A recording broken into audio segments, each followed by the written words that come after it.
قیامت کا ایک دن 50,000 سال کے برابر ہوگا۔ انتظار کرتے کرتے پریشان ہو جائیں گے اور پناہ مانگیں گے کہ کب سوال و جواب شروع ہوگا۔ ایک لمبے انتظار کے بعد اللہ کا حکم جاری ہوگا۔ اللہ اپنے فرشتوں پر حکم ظاہر کرنا شروع کر دے گا۔ 70,000 فرشتے جہنم کو لے کر آ رہے ہوں گے۔ یہ منظر اتنا بھیانک ہوگا کہ سب کے سب چیخیں نکل جائیں گی۔ تمام آدمزاد کے ہاتھ میں ایک کتاب دی جائے گی جس میں ان کی نیکی اور برائی لکھی ہوگی۔ اس کے بعد سوال و جواب کا سلسلہ شروع ہو جائے گا۔ انسان اگر جھوٹ بولنے کی کوشش کرے تو اس کی زبان بند کر دی جائے گی۔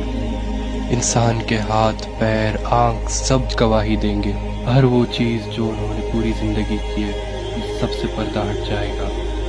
وہ دن یوں بھیانک ہوگا کہ کوئی بھی بچ نہیں پائے گا۔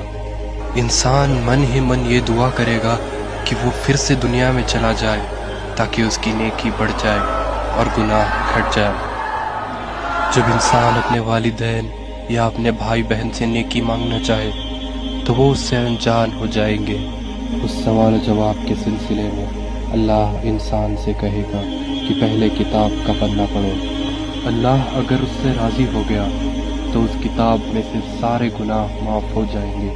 روز محشر میں ایک ترازو ہوگا جس میں فرشتے انسان کی نیکیاں اور گناہ لکھیں گے۔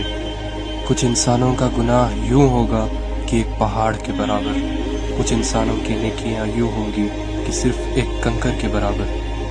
اللہ انسان کے اندر کا ایمان دیکھے گا۔ اگر انسان اپنی پوری زندگی میں یہ مانتا تھا کہ اللہ ایک ہے اور اس کے سوا کوئی معبود نہیں تو اس کی رحمت اس پر برس جائے گی۔ ان سب کے بعد انسان کو کل صراط کا راستہ پار کرنا ہوگا۔ یہ راستہ تلوار سے بھی تیز اور بال سے بھی باریک ہوگا۔ جس کے اخلاق اچھے ہو اور ایمان تیز ہو ان کے لیے یہ راستہ آسان ہوگا، اور جس کا ایمان کمزور تھا وہ سیدھا جہنم میں جائے گا۔ کل صراط پار کرنے کے بعد اللہ کا حکم ہوگا کہ لوگوں میری جنت میں داخل ہو جاؤ۔ ایک خوبصورت جنت جہاں پر دودھ کی ندیاں بہہ رہی ہے۔